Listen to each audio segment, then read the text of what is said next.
deuxième métropole du pays, de par son grand port, Oran se présente comme un joyau dans le nord-ouest du pays.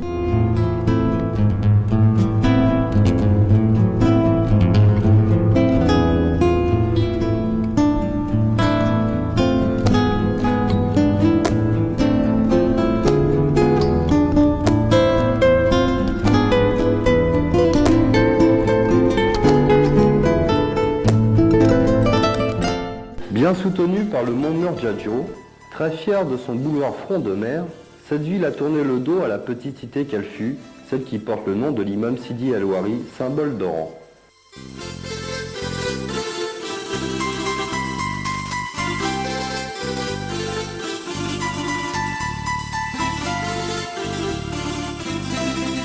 Ce marabout, visité par tous les habitants de la ville, protège ce quartier oublié.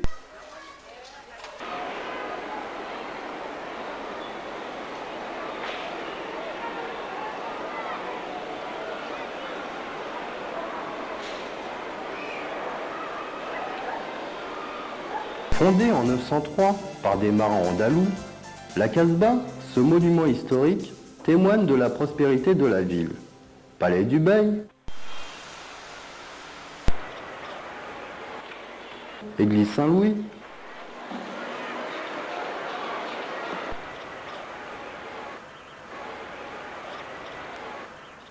mosquée du Pacha, reflètent le passé des diverses dynasties qui s'y sont succédées.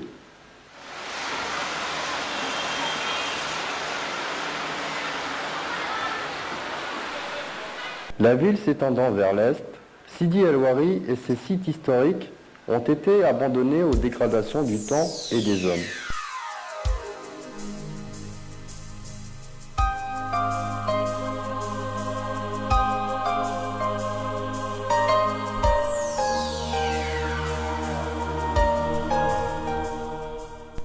Entourée de murailles et de tours, la Casbah d'Oran, qui fut jadis le berceau de la ville, intrigue et aiguise la curiosité du visiteur.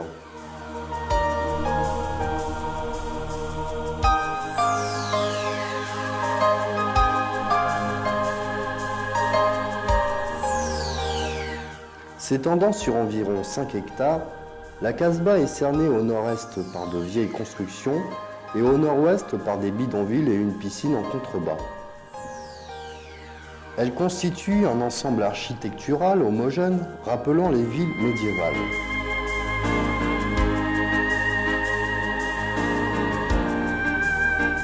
C'est le site particulièrement protégé par la montagne du Murdjadjo et l'abondance de l'eau douce qui attira les marins andalous qui furent à l'origine de la fondation d'Oran.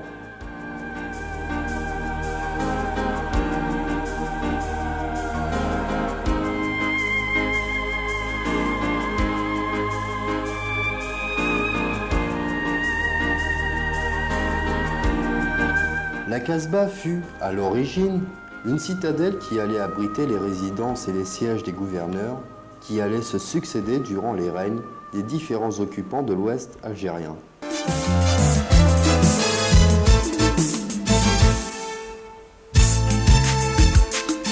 En 1509, les Espagnols occupent la ville et font de grands travaux pour en assurer la défense. El Casaba, comme ils la surnommèrent, fut le siège de leur gouvernorat.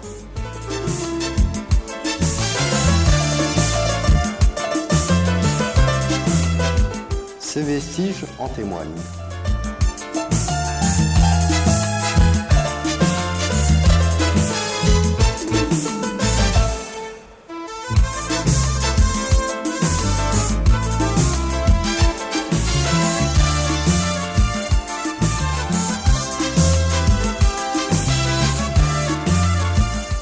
Au cours de la première occupation turque, de 1708 à 1732, la partie centrale de la Casbah fut aménagée en palais où s'installa le bey Bouchlaron.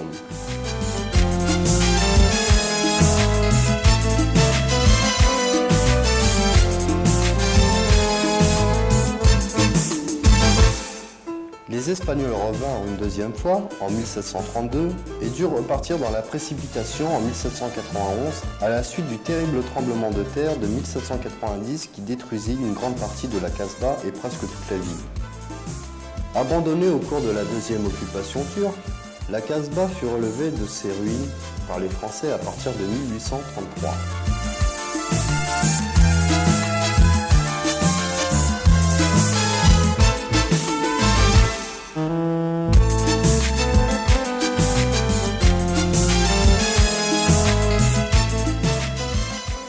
La Casbah, qui a conservé son caractère de citadelle fortifiée, possède de nombreux accès souvent ignorés des Oranais.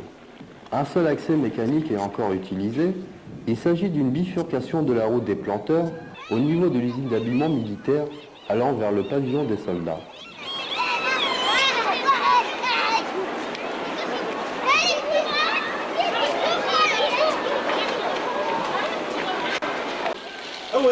Deuxième accès fonctionnel, les escaliers au pied de ce même pavillon donnant sur les rampes des casernes neuves et se prolongeant par une ruelle perpendiculaire vers le centre du quartier de Sidi El Ouari.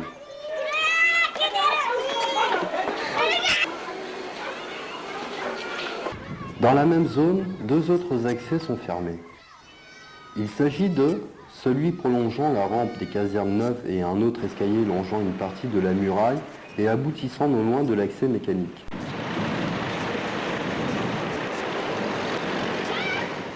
L'accès le plus important s'effectuait par la place des Quinconces.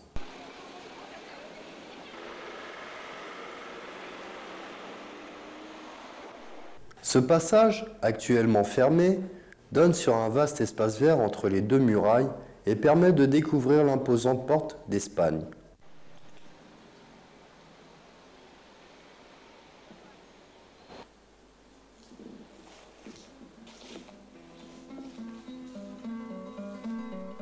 Porte construite en 1589 et dont les bas-reliefs représentant les armoiries de l'époque espagnole sont relativement bien conservés.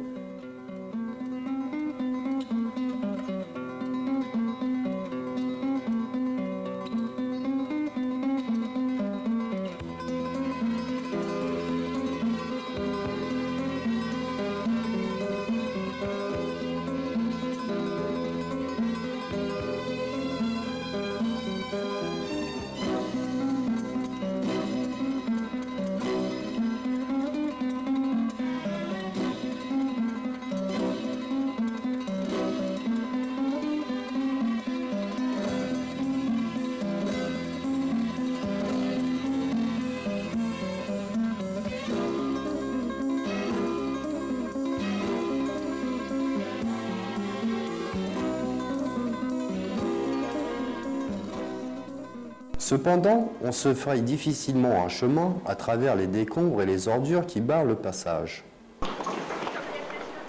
Actuellement, l'accès le plus fréquenté s'effectue par la rue du Vieux Château qui se termine en impasse et oblique vers l'entrée principale de la Casbah.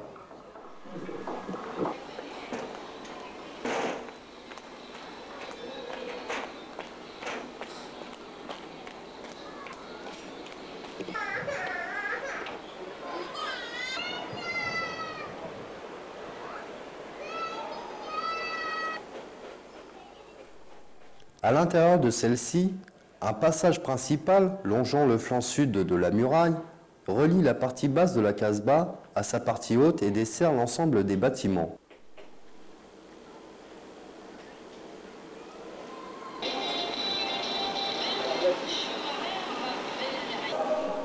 Le poste de contrôle est accessible à partir de l'entrée principale.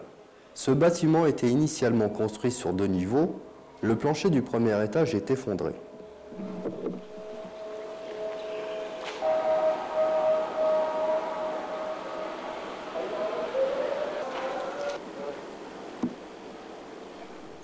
Surplombant la place des Quinconces, le palais du bey Mustapha Bouchlarin, première construction édifiée sur ce site et d'une architecture arabo-musulmane, fut la résidence ou le diwan du bey.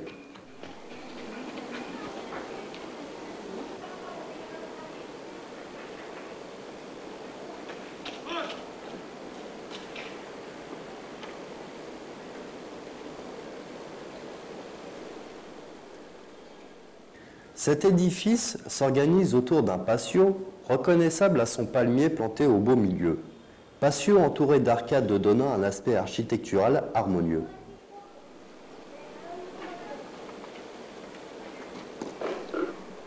Délaissée et oubliée, cette belle architecture a subi d'importantes dégradations, allant même jusqu'au pillage des matériaux que des squatteurs utilisent pour des constructions illicites à l'intérieur même du palais.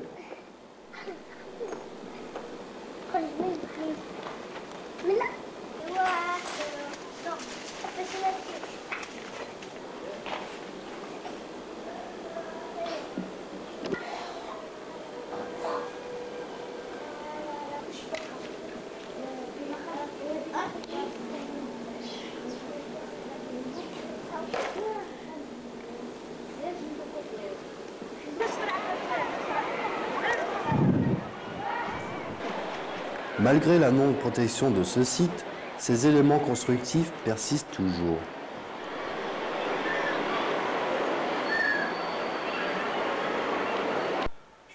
Une grande partie des dalles a disparu.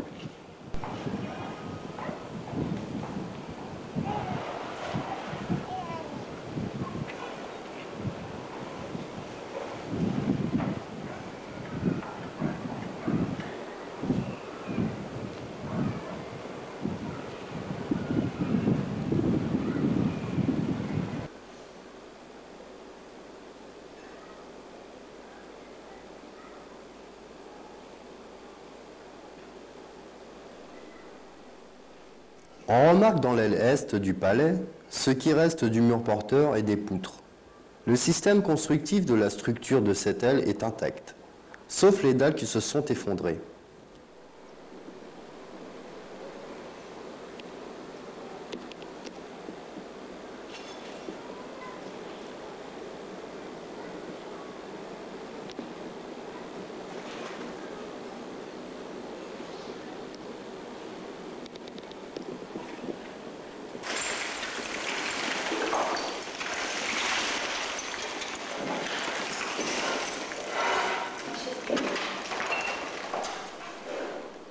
Le rez-de-chaussée de cette aile qui donne directement sur le poste de contrôle sert, comme on le voit, de dépotoir aux constructeurs illégaux.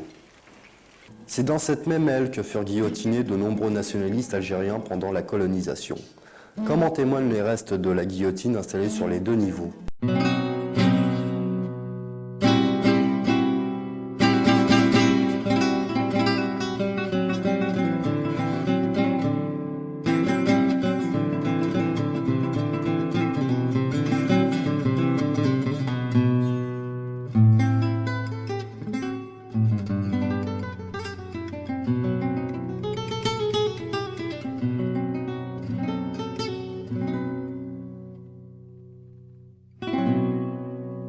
يا غربتي في بلدان الناس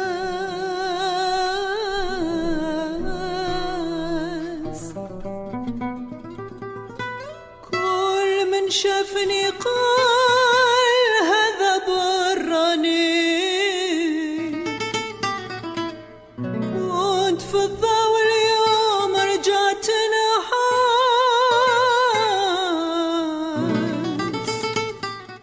Dans le besoin, des familles se sont installées dans les parties encore indemnes du palais. Elles vivent dans le dénuement le plus complet sans hygiène et sécurité.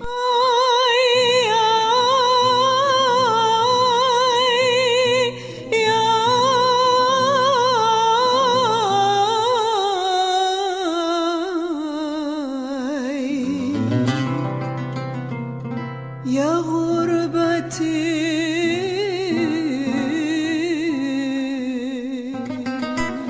قول لي يا اخي راه على بالك باللي راك ساكن في قصر تاع بكري من عهد الترك ومن عهد اسبانيول. الله غالب علينا حنايا هذه من فوق الجهه جينا نسكنوا هنايا كون عندنا وين نسكنوا ما نجوش هنايا.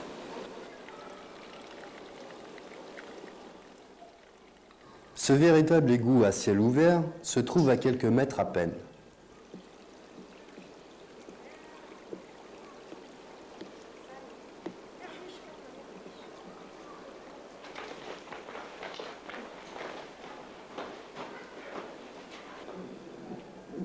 Plus haut, en longeant le passage principal, on trouve la prison reconnaissable à ses larges fenêtres à barreaux, dont certaines sont munies de brise-vue.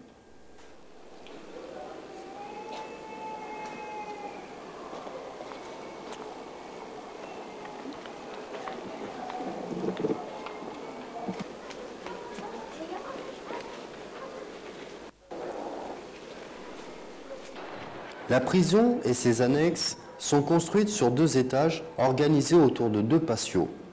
Les toitures sont bien conservées.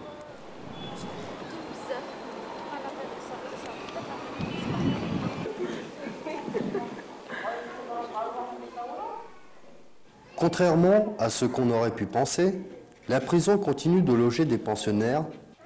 Plusieurs familles ont aménagé ce qu'elles ont pu et y habitent, disposant même de l'eau et de l'électricité.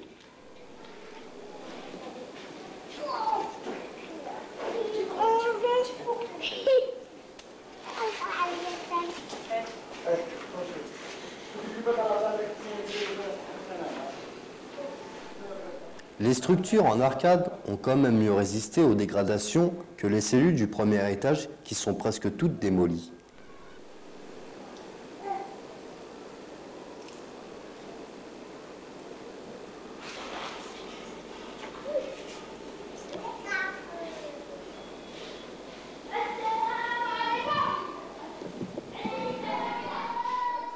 Tout autour, le sol est jonché d'ordures et de décombres, l'eau quotidien de cette famille. على بالكم باللي راكم ساكنين في حبس هنايا. حبس هذا حبس ساكنين فيه. حبس. Voici les cellules de la prison annexe.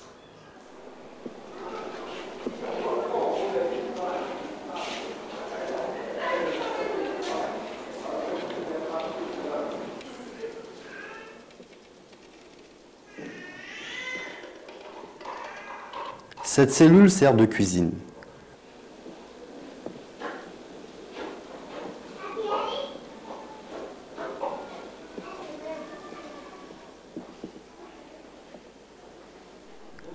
Le mur séparant ces 2 cellules a été abattu pour en faire une chambre à coucher.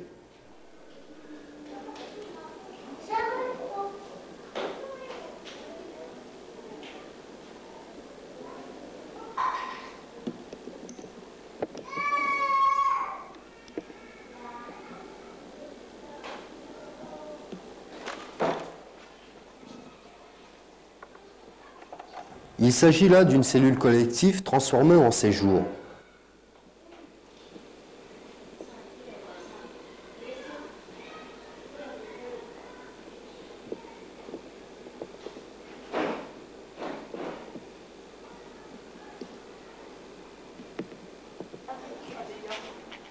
Tandis que le verrou extérieur est toujours en service dans cette autre cellule.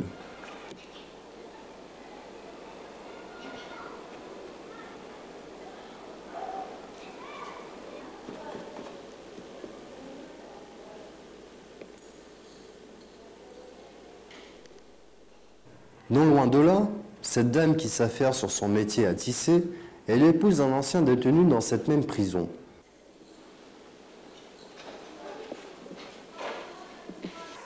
أنا تجيني محمد كنت هنا في الحبس في وقت الاستعمار. احنا كنا نطلبوا ربي بها نسلكوا من هذا الحبس بس صح رجعنا غير روحنا. رانا في الحبس قبالكم مع الناس توليدات ولا 7 راك تشوف الحالة اللي رانا فيها. Voici la clé du tribunal militaire dont la cour a été transformée en bergerie.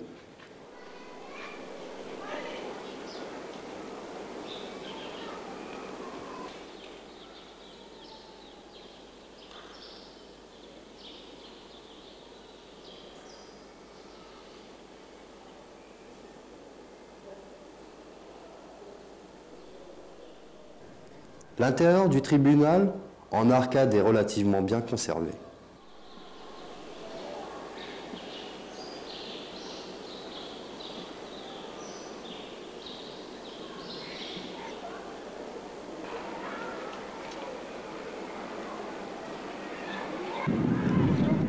Le pavillon des soldats, construit par les Français, donne sur une vaste cour ayant servi de place d'armes. On y accède par des passerelles au-dessus d'un fossé courant le long de la façade principale. Comme on le voit, ce fossé est couvert de détritus et d'eau stagnante porteuse de maladies. À croire que les locataires y déversent directement leur ordure ménagère.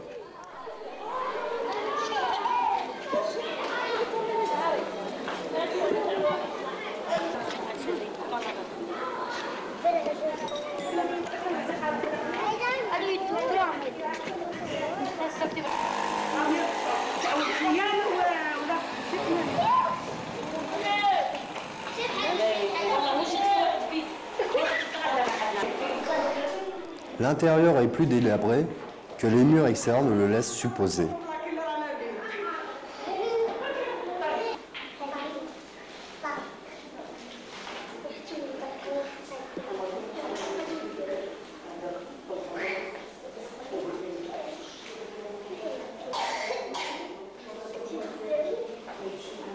Contreplaqués et bâches en plastique servent de cloison et de revêtement aux familles sinistrées qui y habitent. Certaines depuis longtemps, comme cette dame qui raconte son odyssée.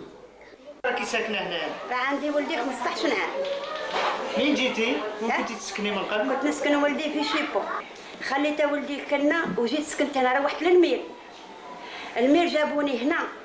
راه في 15 عام ولدي ما واجبوناش ونهار اللي جا الوالي دخل علينا كلي دخلت علينا من النهار الاول كلي دخلت علينا الجزائر ورفدنا الرايه تاعنا. قارعنا ولدي شهر الاول شهر الزواج شهر الثالث كمان 4 شهور جاو الناس جات السيارات جاو الجدرانية جا الارمي جا ديك البومبية ولقطوا هذا التحاتة هذا الجوارين التحاتة حنا رانا لا نقرعوا عام يضمن عام عام يضمن عام عام يضمن عام هذا هو العام اللي رانا قاعدين فيه وحنا يا ولدي رانا في الحبس ما راناش دايرين الاستقلال تاعنا على بالك.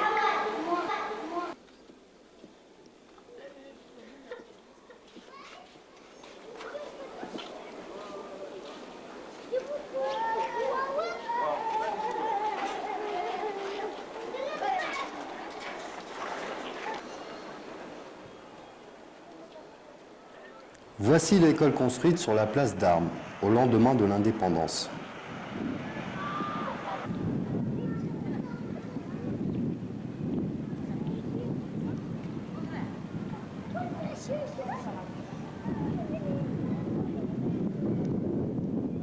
Le pavillon des officiers est également occupé par des familles en transit. Sur son flanc ouest, ce bâtiment est envahi de constructions illicites.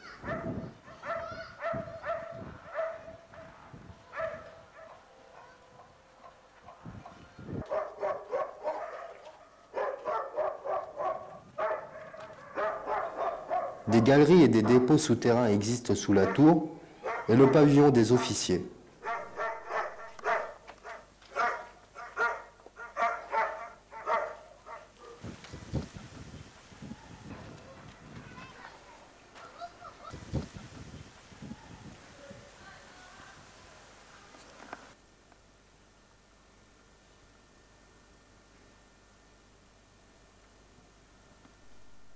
Ce tunnel, large de 8 mètres et haut de 2,50 mètres, part de la rue de la Vieille Casbah sur le flanc nord-est de la muraille et aboutit près de la piscine, traversant ainsi la Casbah sous toute sa largeur.